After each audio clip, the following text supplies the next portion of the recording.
Paul Jackson does is make beats. You need fuel gas. You're a fool, stupid. I got jewels drip, Gucci suit cash, ice out wrist ice. Why you pissed, mad? Johnny Stockton, Utah, with the assist slash. I'm a beast. Arr, you're the least last. Couldn't bless me even if you a priest. What's going on, everybody? Welcome back to Rival Sports Talk, Episode 3. I'm Jake. I'm here with my co-host, Bo, and a special guest appearance by Colin. Colin, thank you so much for being on the show today. All right, Bo, let's What's up? Let's get right into it. Battle of Ohio, Thursday Night Football. Thoughts? Dude, Nick Chubb is a freaking dog, dude. I didn't get a chance to watch it because it was on NFL Network, and like I don't have that. But anyway, so I watched the highlights on YouTube, and Nick Chubb was just making plays left and right. Yeah, I actually had him 22 carries, 124 yards, 2 touchdowns. He was standout performance. Personally, to me, I think he should have won game MVP, but that went to Baker with his 219 yards, 2 touchdowns, whatever. But I mean, it's a quarterback's league, so Colin, what did you think? Did you watch any of the game? Kareem Hunt even had a big game too as the backup. They were running a lot. Yeah. Do you think that boost the Browns' offense to more of a running team, or do you think with Odell and Jarvis, who only got me 4.7 points in fantasy, Odell got me 17, baby. Hey, that's better than what I got. But do you think that boosts them to more of a running team than a passing team? I think they should be more of a running team. I know Kevin Stefanski was a running coach, and they got 2 good running backs. Plus, Baker's really good out of the play action, and I think it's just better. It's just a better matchup and more well-rounded. With the play action, do you think Baker is more versatile or more conservative when it comes to it? I think when he rolls out and gets out of the pocket towards the sidelines and make plays happen, it's kind of like Patrick Mahomes a little bit. He's very accurate on the run. He makes things happen. So I think that helps overall. Oklahoma. Mm-hmm. Yeah, that is exactly what Cliff Kingsbury did out in Oklahoma, and now it's Lane Riley. Yeah, Kingsbury was Texas Tech, and then Lincoln Riley has been at Oklahoma for a while now. I thought Kingsbury was at Oklahoma because I know he coached Kyler. No, you're good. I believe you. Okay, so I know last week I said Joe Burrow being the number 1 overall pick. Does he have a career in Cincinnati? And I definitely think he listened to something. I don't know because this dude went off. He 37 completions, 61 attempts, 3 touchdowns, 316. Yeah, he went off. I think it was a big game for both Joe Mixon and Joe Burrow. Yeah, the Joes kicking butt. Oh, speaking of the Bengals, Ozuma, their tight end, is out for the year with a torn Achilles. Yes. Yeah. I saw that. I saw that video. It reminded me of when Chris Conley did that. He tore his Achilles, and he just saw that thing pop. Like, ruptured. You could see the it was disgusting. Yeah. I remember that. Yeah. Is Tyler Eifert already gone, or is he still there? He's in Jacksonville. Yeah. Oh, okay. With Gardner Did Minshew. I see a big trade this week happen, or was that like a fake news type thing? Which one are you saying? It might be. I could have sworn that I saw Mark Andrews of the Ravens got traded for something. I doubt it. That's what I thought too, especially coming into week 2. Colin, look it up. Especially coming into week 2, I didn't think that was real, but there's no way. I wanted to be sure for that. Yeah. I hate those those fake NFL things that look real. Right. And then they get you all excited. No. Whoa! And then it's like the only thing that came up is Hayden Hurst's trade, which was like in the off season. Hurst. Yeah, legend. he came from the Chargers, didn't he? I think they drafted him in the He went from the Ravens, and they traded him to the Falcons. He's now the Falcons starter because they let Austin Hooper go to the Browns. That's another thing about the Browns running game. They have Austin Hooper. Yeah. And they still have David Njoku too, right? They got 2 tight ends. Yeah, sure do. I thought he wants a trade though. He did request a trade, yeah. He does want to trade. He'll probably change his mind after in a bit. I mean, it's one win. I mean, do you see a trade happening? I don't know. Oh, no. I got another Browns question, actually. It kind of dates back to last year, but what do you guys think about Myles Garrett and the whole, Mason Rudolph incident, and now he's, wild. back and got a big deal? Bo, I'll let you take the lead on that one. Okay, so Myles Garrett, he is amazing at defensive end. Like, that dude is an absolute beast. What he did to Rudolph was borderline criminal. I agree.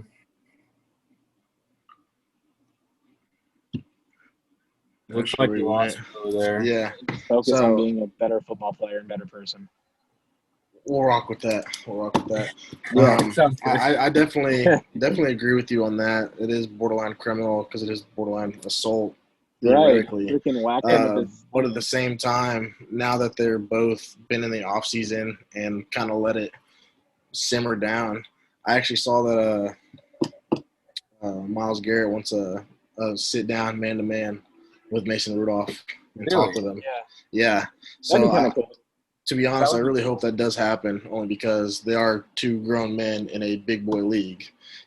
Just be the bigger person about it. Right. He could have literally killed him on the field. Yeah, if he got him with a different part of the helmet, because remember he got him with the soft part on the back. Yeah, of the helmet. little the bottom part that's right here. where it says Rydell on the back. Yeah. So if he got him with any other part than they got the crown. Dude, oh my word, that would be awful. Well, that reminds me. Remember the coach? I think it was Penn State, where he was a training coach or whatever. He was just taking his his players and just headbutting them. Yes. That's what it reminded me of. And he was all bloody, whatever. Yeah. That was pretty funny. Yeah. So week 2, we have a lot of interesting games this week. Cowboys and Falcons, baby. Yeah, I was going to lead off with that one, Bo. What are your predictions, especially with the Cowboys being back at home? Do they win? We have fans. Yeah. You do have fans? Oh yeah. You're looking at them. Yeah. No, I meant at the stadium. Yeah, we have fans in the stadium. Yeah, at a limited capacity, you do. At first, Jerry Jones was like, "Yeah, no, we're just gonna have full capacity," and then he was like, "Yeah, we're, yeah." That's never gonna fly. I think they're doing 50%. They're having the most fans of anybody. So 50? Yeah, the Chiefs only have 20. I know they're doing 22%. I think they're having I thought the last thing I saw, it might have changed, but they're gonna have 40,000 people there. Wow, that's a good amount. Yeah, that's kind of crazy. Right. So anyway, the Falcons' offense looked really good week 1. How do you think Michael Gallup does after I love Gallup. costing that game against the Rams? How do you think he does? I don't think Gallup costed it. Was the defense and the O-line. But Gallup, he's a solid receiver. He's our deep threat. So if we can get some good matchups and Dak can hit him while on the run, I think Gallup's gonna have a good game. I love Cooper though. How do you think CeeDee Lamb is going to do week 2 of his rookie year? CeeDee Lamb, I don't see him having a big game yet. Still quite early. I think Cooper and Zeke are going to be the big time players this week. Okay. How did Lamb do week 1? I think he had 2 catches.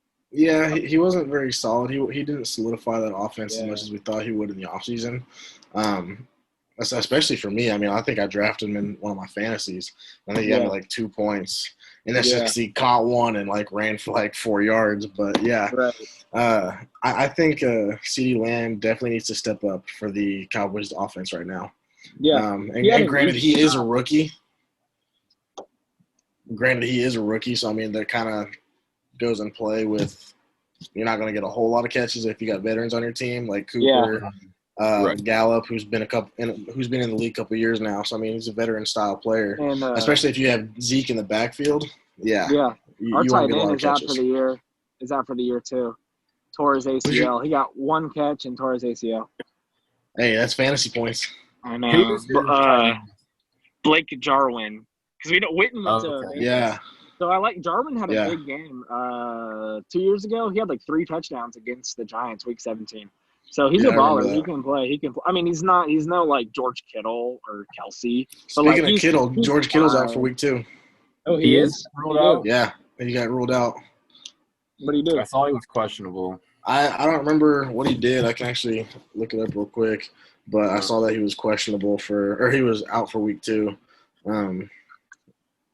Well, going back to the Cowboys-Falcons game, since I know we got a Cowboys fan here, I'm going to take the Falcons in that one on the road. Matty Ice with the upset. You're mad. I actually think I'm going to go with Cowboys on this one. I think they – Yes, sir. I think they rock it out, get that Who is going to get himself a touchdown? Yeah, he's a giant. Yeah, but he doesn't catch those touchdowns, though. Not anymore. He's not the same Julio he was. But going back to Kittle real quick, he's out because of a knee injury. Okay. Yikes. So that could be problematic for them. Very problematic because they're already down a few receivers, aren't they? Yeah.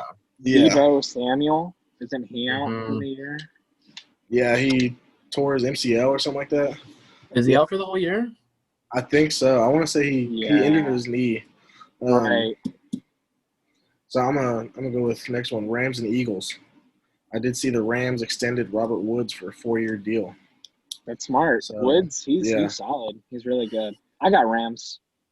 That's kind of what I'm thinking. I think looking at the Eagles' offense from last week, losing to none other than the Washington football team. The football team, baby. I think I'm gonna take the Rams in that one.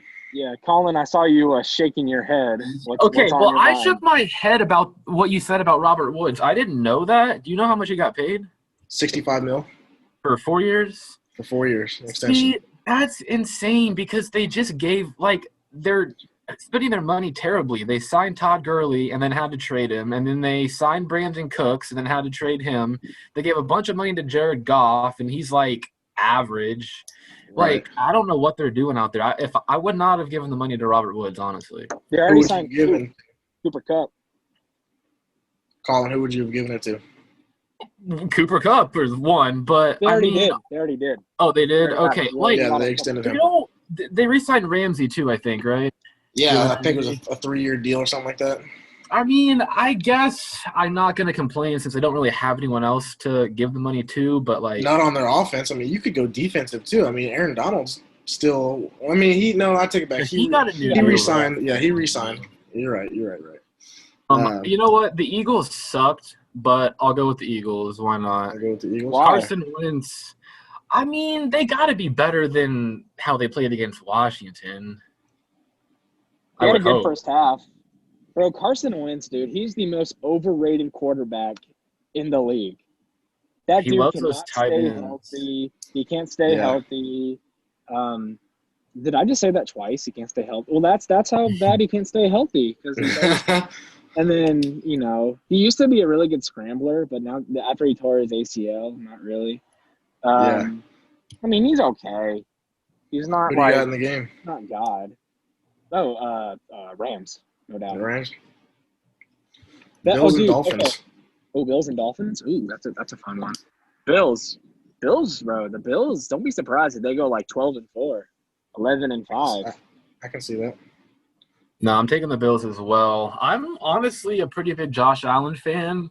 Yeah, same. I'm biased towards Patty, of course, but Josh Allen, I feel like he might have a stronger arm. I don't know. Really? Wow. They've been talking about that. They haven't had that throw off that they've been talking about, right? They haven't. They've been, Do they play each other this year, Bills and Chiefs? I hope so. Let me look it up. I feel like we do. Because if they do, I can guarantee you pregame they're going to have some type of competition or whatever. Yeah. I'm trying to think. So is everybody on board with the Bills on that one?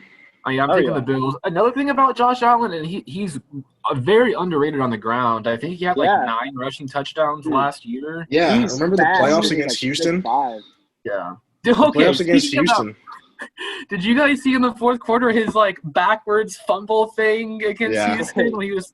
He was trying to make a play out of – he was trying to extend the play, and he was getting tackled, and he just threw the ball back, just up in the air randomly. And it luckily rolled out of bounds, I think, but he just completely gave the ball away. It was so stupid. So I'm gonna stick with the Dolphins real quick. We saw a terrible Ryan Fitzpatrick last week. Yeah. Do you think it is Tua time if they are down 20-0? No. Not yet. If they're getting skunked, you don't think they're gonna put in Tua? No. If there were fans in the stands and they were going Tua, Tua, Tua, then the coach might be like, oh, better put him in.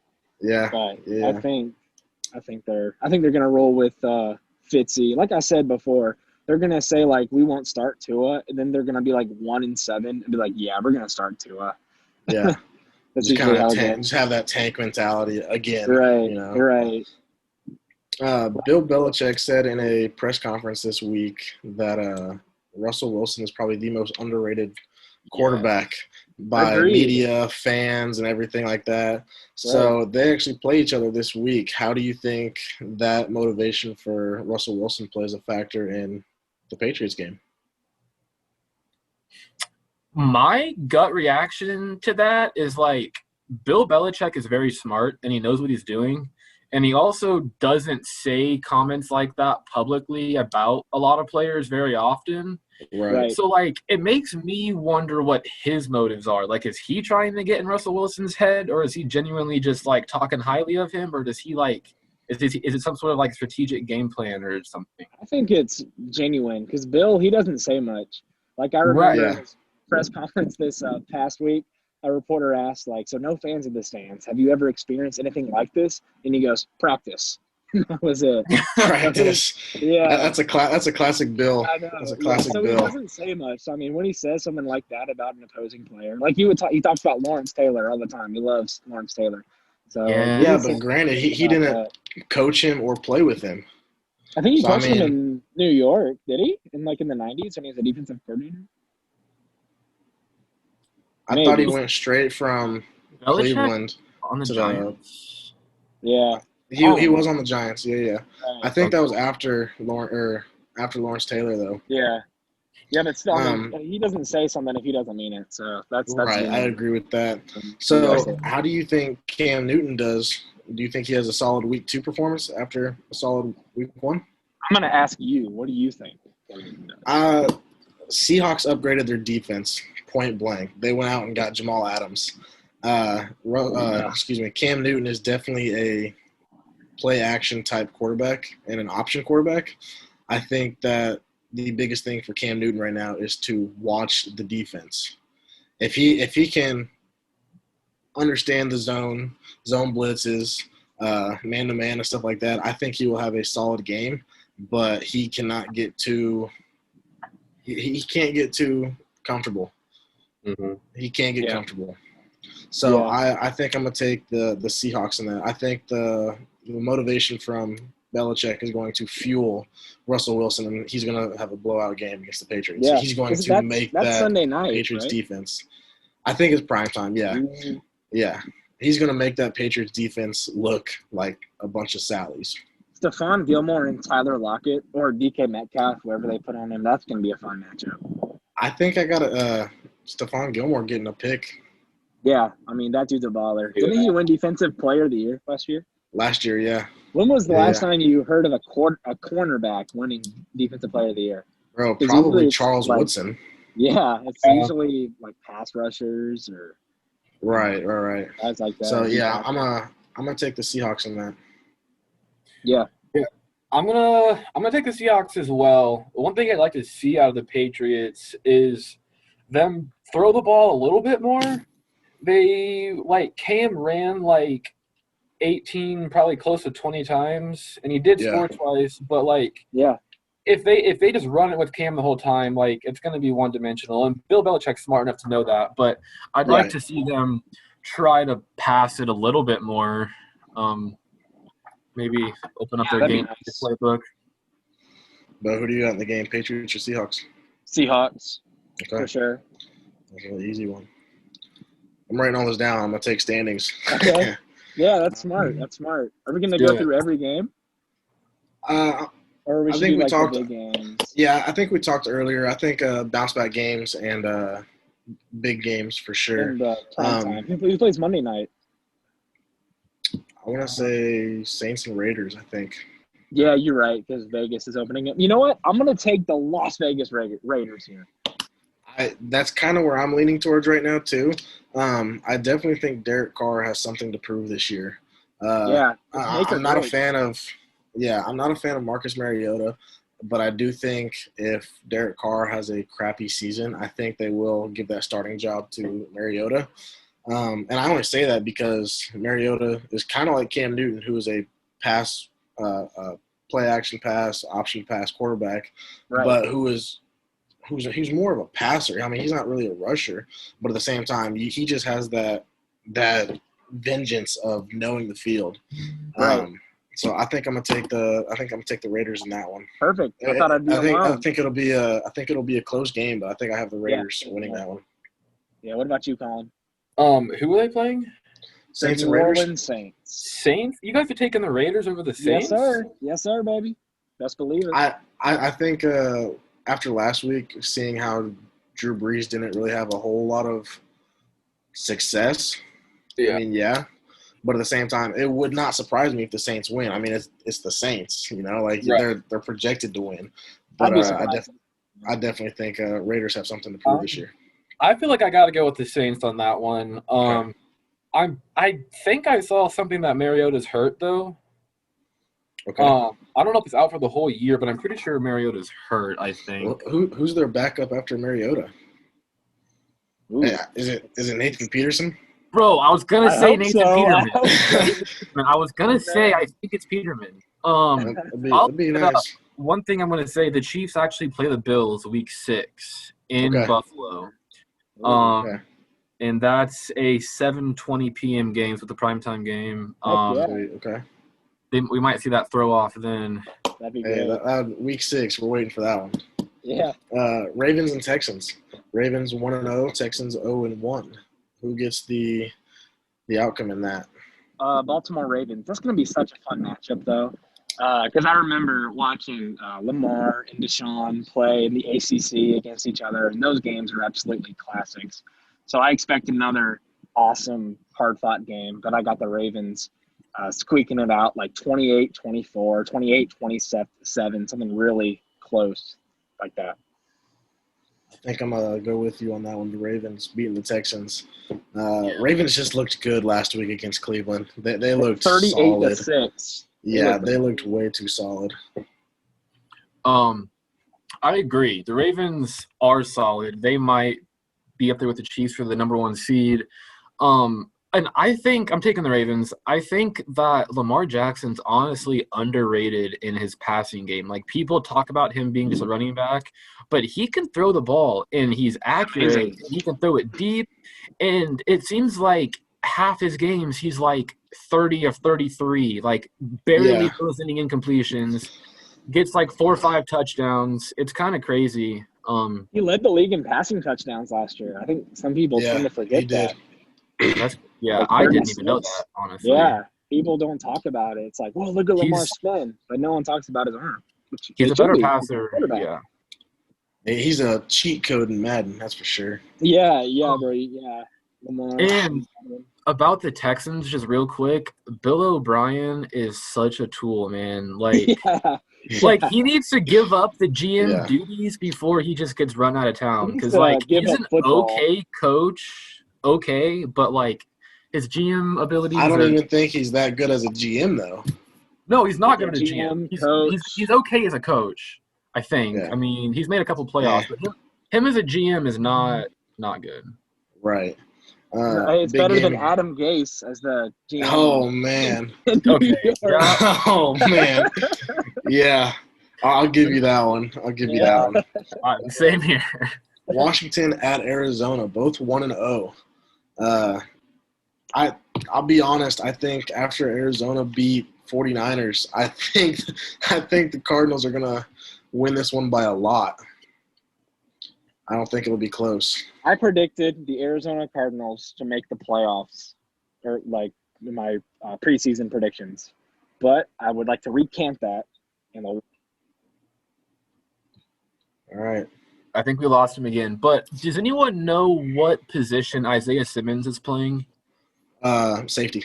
He is playing safety? Okay. I don't know if he was going to be linebacker or – Okay. I can see that. They got him as a safety because that's technically what he was in college. So I think they just want to keep him the same thing. But I think it's going to be the same with Jabril Peppers, who is in New York.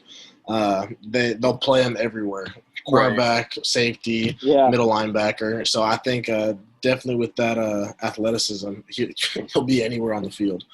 I think ever since Arizona got rid of Tyrann Mathieu, I think they found their modern-day Tyrann Mathieu.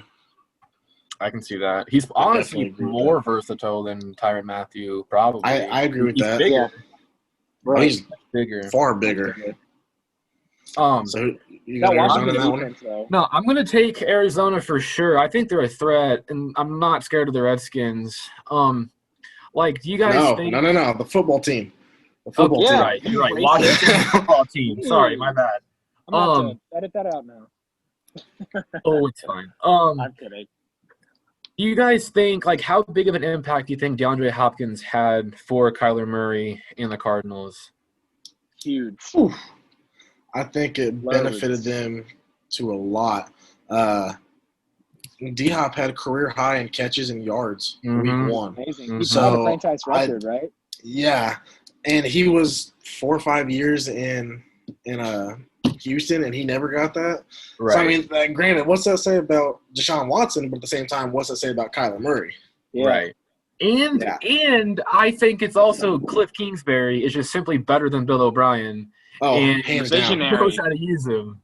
Hands down. I agree with that. Because don't sleep on that Washington defense. I mean – Chase Young looked all right, I think. Right? Chase Young, he had a sack and a half. Jonathan Allen. Their best DB got arrested, though. Chris Young had a sack and a half, right? Or was it just a half a sack? Chase Young? I think it was a sack and a half. Who did you say got arrested, Bo? I was tripping. It's Quentin Dunbar. I think he actually went to the Seahawks in the offseason. Okay. Didn't he used to, on the Cowboys? We had another Dunbar. Oh, okay. Yeah, I think he had Quentin Dunbar. Is it Lance? Is it a Lance? Is that something done? Was he a running back? I can't remember. Yeah, it was a running back. That was Anywho, but that Washington football team defense is just amazing. Ron Rivera, a great defensive-minded coach. Don't be surprised if the Redskins go 10-6. Dwayne Haskins. You think they go 10-6? I could see it. No. Don't be surprised. I see 9-7, 8-8, but don't be shocked if they win a couple games they're not supposed to. Don't be shocked if they beat my Cowboys. I think that at most they'll be a 7-9 team. Which for a first-year head coach with Rivera, I think that's pretty solid. Until he gets his team, I think that's a solid season. Granted, it's a losing season, but I think you guys are reading too much into week one. Because if they were 0-1 right now, you wouldn't be saying that. But they had a good game against the Eagles. But, I mean, how good really are the Eagles? Well, that's why we all had that's why me and Bo had the Rams in that game. You were the outtake on that one. Yeah. You're right. Lions and Packers. I'm gonna skip ahead to this one. Lions at Packers. Lions needed that win against the Bears last week, and they didn't get it. They choked. That was a big choke. And Aaron Rodgers had probably another career day, throwing 4 touchdowns, 300 yards. How does Matthew Stafford do in the cold Lombardi Lambeau Field? I don't think Stafford's going to do particularly well. I don't think it's going to do that bad. I'm not a Lions fan, but I'm high on the Lions. I think they're going to be all right. I think Patricia's decent. And Matthew Stafford's very underrated. He's a gunslinger. Before he got hurt last season, he was top 10, top 5 maybe, in terms of fantasy anyway. Yeah. He was pretty solid. I think I had him last year. He has one of the best arms in football. I feel like I got to go with the Packers because I agree. They went – what do you guys make of their draft, honestly? Jordan Love? Yes. Demanded a trade right after. I think that was – they never get Rodgers any help. That's what I'm saying. Rodgers is clearly still has it, Imagine if they would have drafted him a wide receiver or a tight end or even a lineman. Like, literally anything's better than a dude that's going to sit on the bench. Right. Do you think Aaron Rodgers this is his season to lose, where he has to be nothing but MVP caliber, or they cut him or trade him? No. I don't think that would be the case unless Jordan Love is, like, definitely ready. But I don't think Love's going to be NFL ready this soon, and there's no way they're going to just get rid of Rodgers like that. Well, I don't know if you watched last week's. I told Bo a stat that this is Rodgers' 16th season with the Packers, and the last two quarterbacks to have 16 seasons are done after 16, Bart Starr and Brett Favre. They drafted Aaron Rodgers after Brett Favre, and he was his successor. So do you think Jordan Love will be Aaron Rodgers' successor? I would agree with that, but I do know Rodgers did sit on the bench for, like, more than 1 year. 2 years? 2 years, yeah. 2? It was 2 years because they drafted him in 2005, and the Packers got rid of Favre in 2007. Or no, I take that back, 2008. So was that 3 years then? It's the season like 2007, 2008, yeah.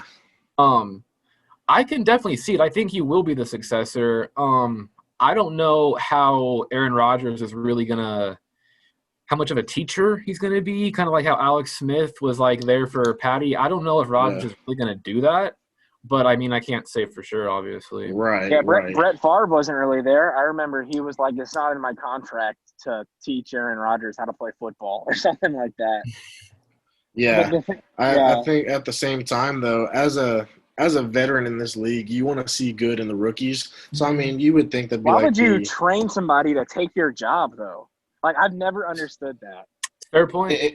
If it was my shoes, I would train them terribly. I would give him all the worst info, and then I would demand a trade and just beat the crap out of him on a division rival or something. Yeah. That's what I would do. That's smart. I didn't think about that. Telling them, like, the wrong reads for the defense. Right. Exactly. That's great. I want to switch topics a little bit here. I don't know if you guys have been following NBA playoffs right now. We had a wild game 2. Heat. I couldn't watch that. But it wasn't bad. There was a stupid foul at the end of the game that gave the Heat 2 free throws. It was 104-101.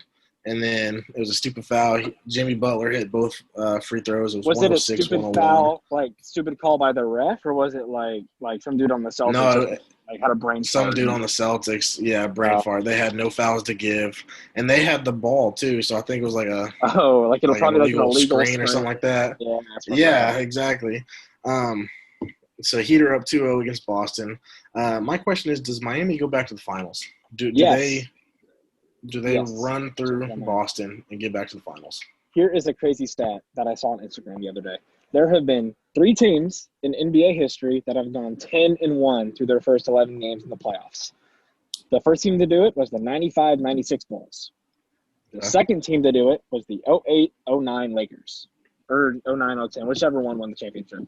The third team was the 16-17 Golden State Warriors. That's pretty good company because all 3 of them won the title. All 3 won the finals, right? Wow. That is a good stat. I don't know if they're going to win this year, even if they make it, though. Only because you think the Lakers are going to make the finals and just dog on them? I mean, okay, to be honest, I'm actually a Lakers fan, like, ever since, like, Kobe was, like, my favorite player. So I've been a Lakers fan since, like, Kobe. But I'm also a fan of the underdogs, and I wouldn't mind seeing the Nuggets and the Heat in the finals. I think that'd be a crazy finals. Yeah. I kind of like that too, but I don't think Denver is that strong. I think Denver is definitely a younger team, but I don't think they're that strong to take down the Lakers in 7 games. That'd be let alone, I don't think that they have enough to take down the Heat in 7 games. But I do say this: they took down the biggest dog of the season in the Clippers, and I thought that was incredible. Pandemic P, they were going to pull it off. Yeah, so kind of like what you said, if anybody can pull it off, I think it would be Denver. Jamal Murray, dude, he's having a great postseason. He's clean. He couldn't miss in the fourth quarter. It's like when he goes down 3-1, he's like, okay, shoot, I better start trying now. He's shooting like Damian Lillard. He just puts it up and it goes in. Right. It's like which can lead you to bad things, but can also lead you to some pretty good moments. Nuggets Lakers game 1 tonight. Who do we have? Lakers, bro. I'm taking the Lakers. That's tonight, though? I didn't even know. Yeah, I didn't know that tonight. What time? Is it probably late? Probably late. I think I have. Oh, no, it's not on the West Coast. They're on their – They're in the bubble. Yeah, they're in the bubble. Yeah. I think I'm going to take the Nuggets tonight only because the last two series for the Lakers, they have lost game 1. That's true. So I think I'm going to take the Nuggets in this. Is there, like – obviously, I'm sure the answer is no. Like, there's no, like, home field advantage, like home court advantage in the bubble? It's seeding. Yeah, well, okay. Kind of. But there's not – is there, like, home games and away games? Yeah. It's like so, the same – whenever the team is the home team, it'll be like the "Let's go Lakers, let's go," going over the thing. Yeah, they have the sound the. Okay, I like that. That makes it feel a little bit more normal, like a home game. Yeah. Okay, I like that. Going back to Miami really quickly. Did you see for the Celtics that Marcus Smart and Jaylen Brown had to be separated post game? I heard about that. What do you think that entitles? Nothing. I mean, they're two, solid players. Teams are going to have that. I mean, I don't think that's a big deal. I mean, it's just two heavyweights going at it. It's just basketball. I don't think that's a big deal. Do you think Marcus Smart's attitude will run him out of Boston? Because this isn't the first time that Marcus Smart has done something. He's too good on defense. Marcus Smart is, I think, he probably should have, would have, could have won Defensive Player of the Year. But they just don't give it to guards for some reason. They just don't giving it to guards. But, I mean, he's really good. I think he's the best guard defensively in the league, maybe the best defender. But he's always had trouble, with his temper and the way even at Oklahoma State. Yeah, remember he shoved that fan? Now, granted, the fan did say something pretty racist to him, so it was pretty justified. Right. But usually, at the same time, if you're an NBA player, if you're an athlete, you have to control yourself, especially with the fans. So I get what you're saying with that, but I mean, if you're a fan out there, just don't be stupid to the players. Yeah. They're human. We're human. So. Hey, Jake, Colin. Yeah. I'll be right back. I got to go grab the phone charger. So yeah, go for it. All right, Mr. Collin, I'm talking a little bit about baseball really quickly. Okay. Standings right now. I want to say Athletics and the Dodgers clinched the division. They have a playoff spot. Dodgers are only 4 games over the Padres right now. So do you think the Padres clinch a wild card? Are they leading the wild card right now? Is that what you said? It's not necessarily leading because I think the top 2 teams in the division make the playoffs. So do you think the Padres will clinch and win? Because there's only like 11 games left of the season. I definitely think they will. They have a great offense, and they made a lot of trades also. They brought in, I know they brought in Trevor Rosenthal, but they brought in like some starters. They got a lot of pitchers. And then Tatis is unbelievable. Machado is having a great year now. Eric Hosmer was doing good before he went. I think he got hurt recently, but I definitely think they will make it. I think they're going to be tough to compete with. I think they're as well-rounded potentially as the Dodgers. So, in a 7-game series, who do you think has the advantage, though? Probably the Dodgers. Yeah, I think they got a little bit better starting pitching at least. I'm going to agree with that. Going back to the trades, they brought in Mike Clevenger from Cleveland. Yeah, that's what it was. I think that definitely boosted their starting rotation. They also got some bullpen help, like you said, Trevor Rosenthal. They got Tim Hill, also from the Royals, another left.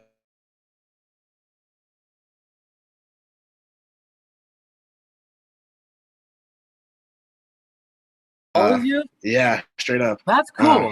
I'm gonna text him one time. Like, hey, you want to be on a podcast? And get him on here. Dude, that's actually really cool. Yeah, I'm gonna see if I can work something out. But no, I think Tim Hill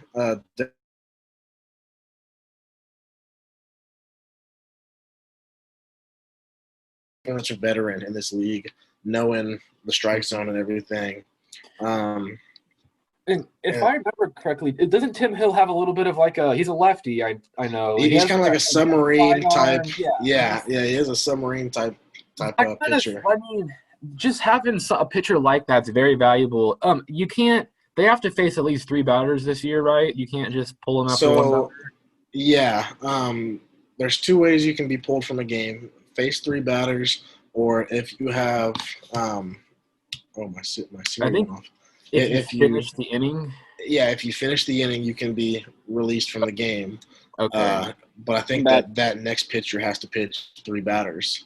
So there's different rules in place. All right, cool. So basically, what I was asking Mr. Colin here was I heard you guys. Okay, cool. Padres, where I definitely think they will get that spot in the game of the postseason. White Sox clinched. I believe the Indians are behind them. I'm not sure how many games back they are, but the White Sox clinched first time since 2008. White Sox are. So I think they'll be a dark horse in the AL side. The Rays are actually 3.5 over the Yankees right now. The Rays are 3.5 over the Yankees. I feel like the Rays will choke again in the playoffs.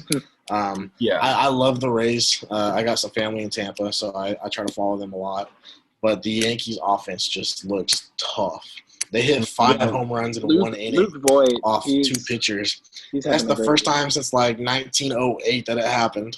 It was almost all back-to-back, too. Yeah, it was like super close. Athletics are 6 games over the Astros. I think the Athletics and the Astros make it. I don't think the Athletics do good. I think Bo has them going to the World Series, though. I do. Which I can see. They are a tough team. But I just don't think that with their recent success of playoff baseball that they go back. I think they win a couple games in the divisional, and that's it. I actually have the Braves beating the Dodgers in the championship series, and Braves going to the – no, I take it back. I have the Dodgers beating the Braves. I have the Dodgers actually winning this year for my World Series. I think they finally do it after 4 or 5 consecutive years of losing. Before, they're the masters of choking in the playoffs, or just choking in general. They suck. They forget how to play. It's like the cat meme where it's like buffering in their head.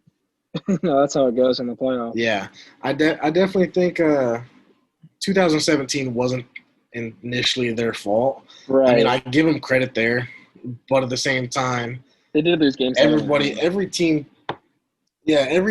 cheats in some way. It's just some get caught, and the Astros got caught. So, I mean, big time. Everybody's trying to get an advantage. Everybody's stealing signs at second or listening in broadcast somewhere. He's gonna throw a slider, this and that. What do you guys think about this?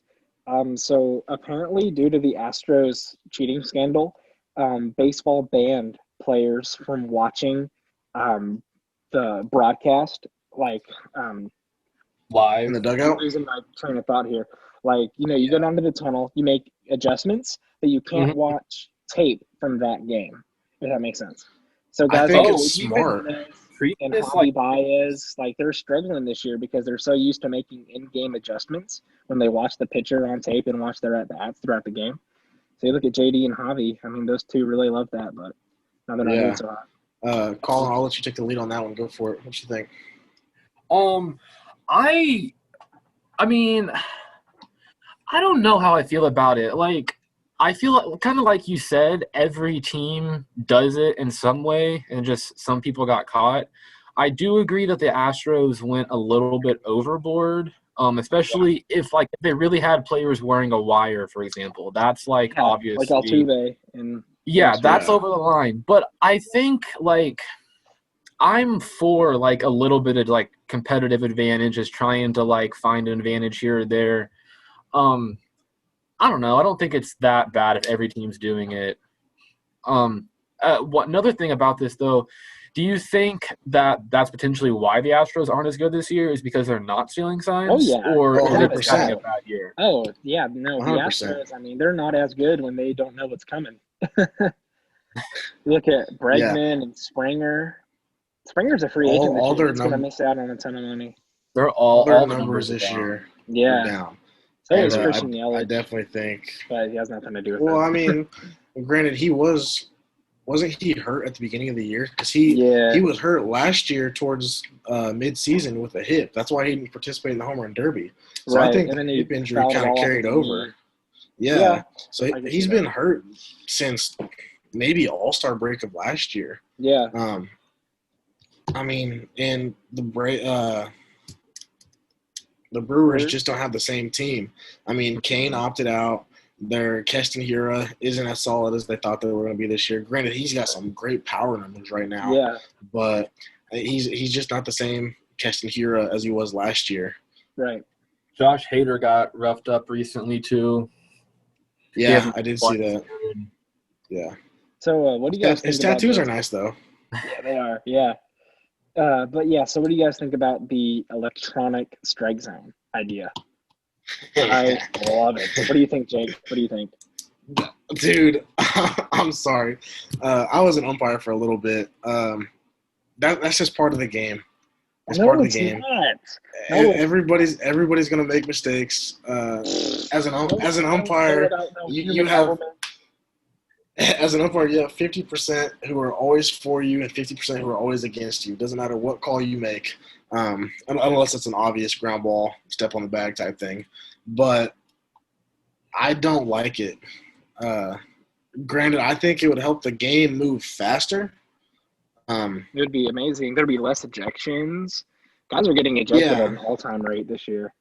But the umpires have been crap. But how would they go about putting an electronic strike zone in? Like, are they just going to dangle a strike zone in, and if it hits the corner, it's a strike, or like what? They do it in the Atlantic League, which is kind of like I don't think it's affiliated with Major League Baseball, but it's kind of like an independent league, like the Kansas City T-Bones. But they tried it in there, and it's worked out really well. So how are they doing it? Honestly, dude, I don't know.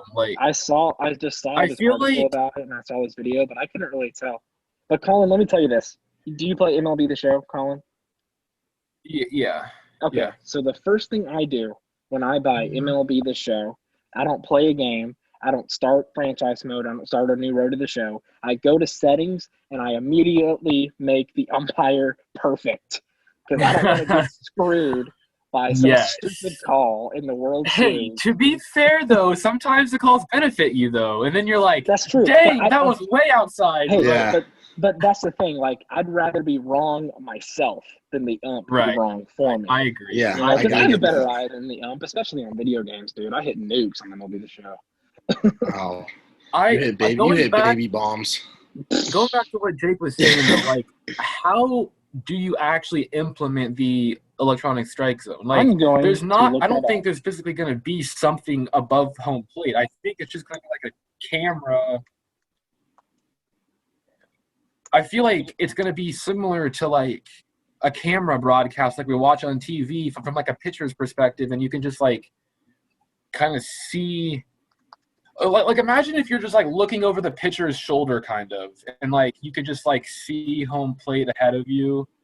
I feel like and also when you watch games, they have like the little virtual box on TV, and they show like where the ball crosses the plate at. Are you talking about like StatCast type thing?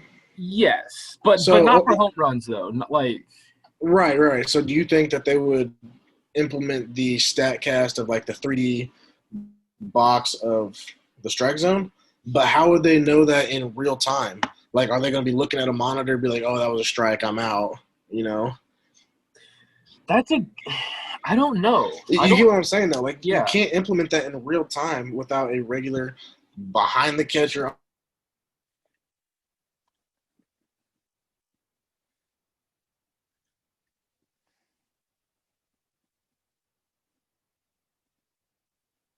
How do you guys like the replay reviews this year? Are they getting better or are they getting worse? I honestly don't really – I'm not that knowledgeable on how it has been this year as opposed to last year. And this is slightly unrelated, but kind of going back to the strike zone thing. I don't like it when batters check their swing and the home plate umpire rings them up without appealing down to first base. That's and then they hate that. The batters hate that.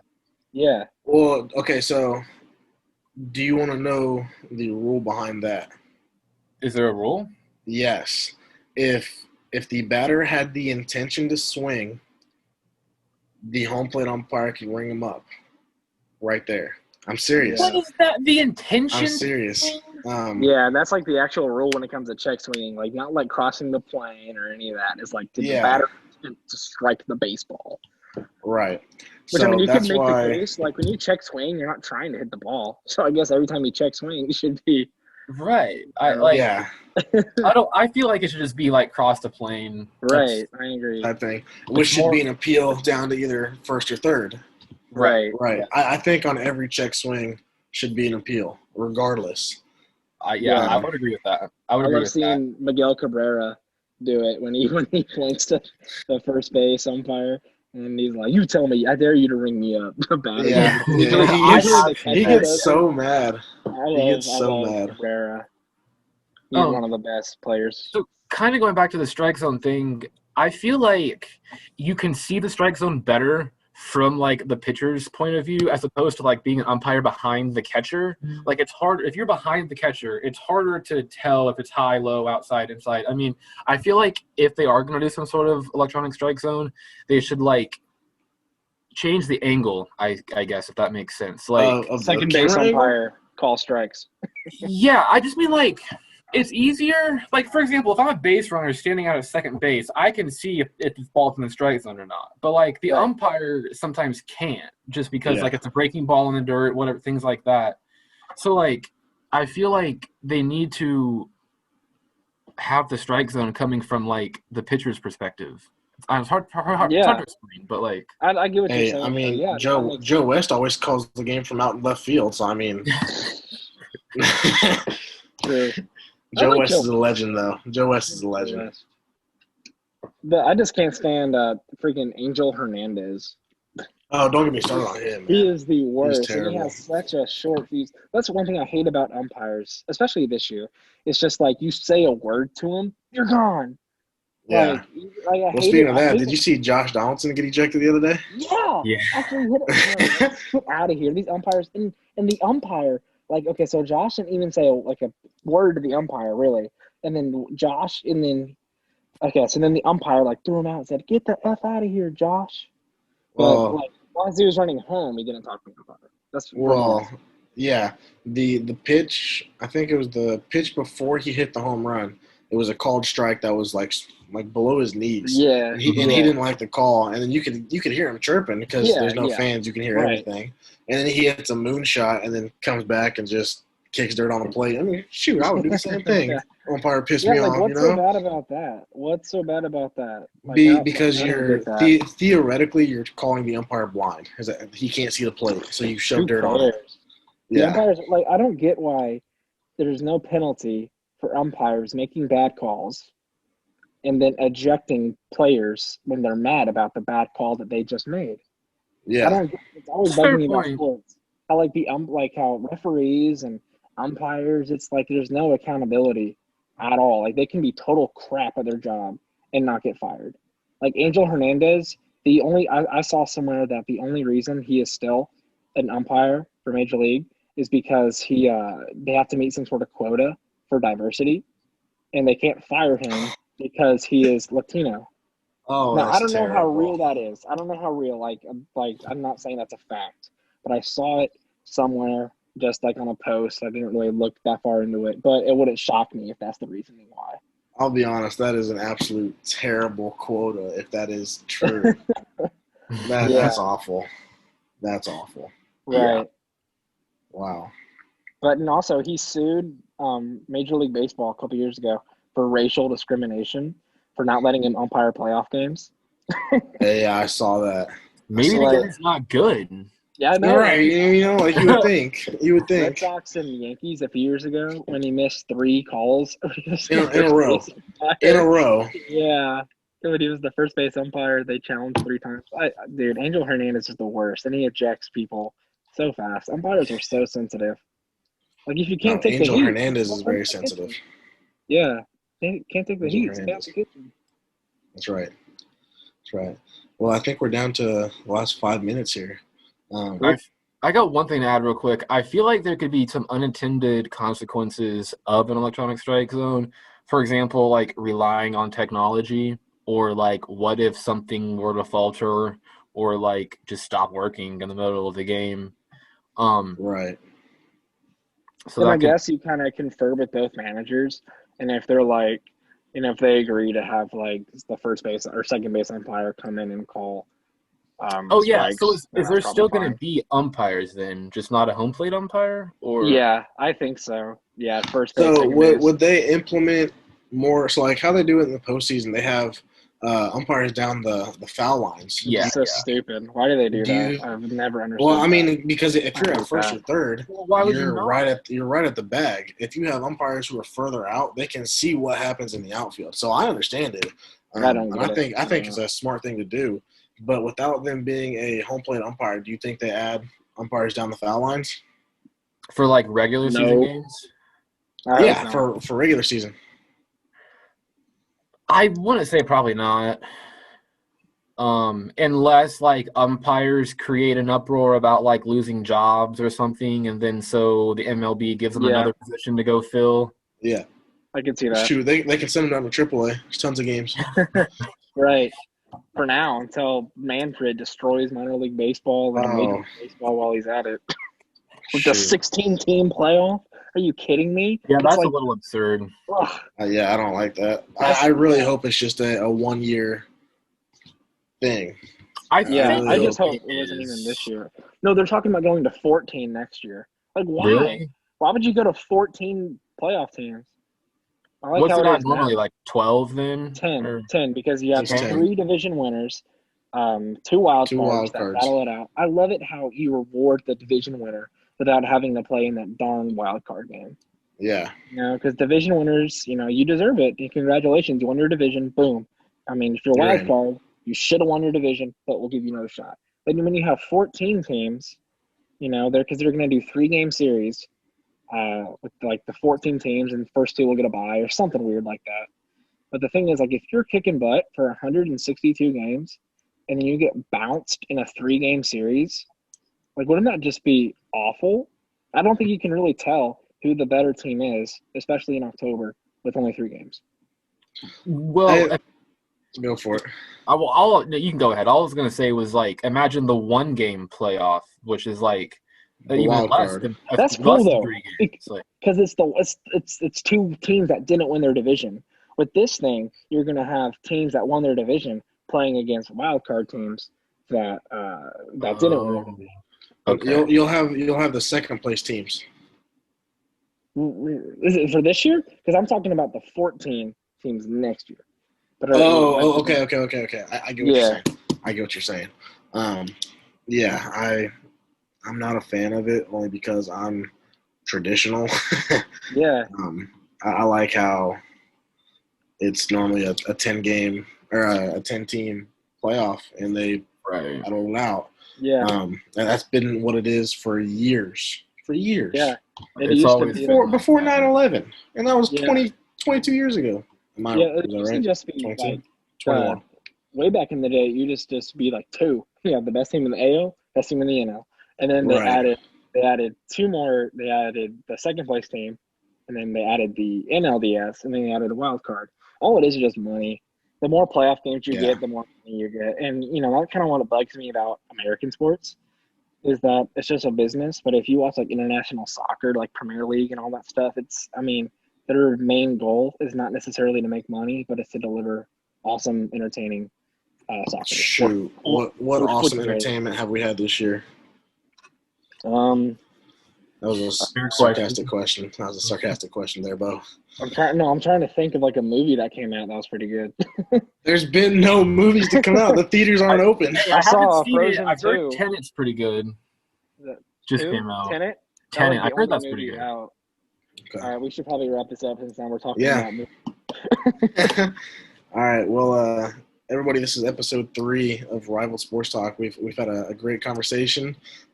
Jake and Bo here with the awesome guest appearance of Colin. We appreciate you so much for being on the show.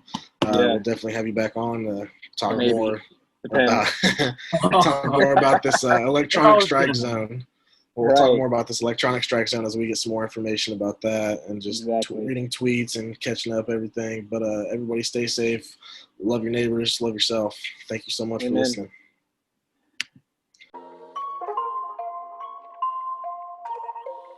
Whoa, yeah, whoa, yeah. All Jackson does is make beats. Whoa, whoa, whoa, whoa. Yeah, yeah, yeah.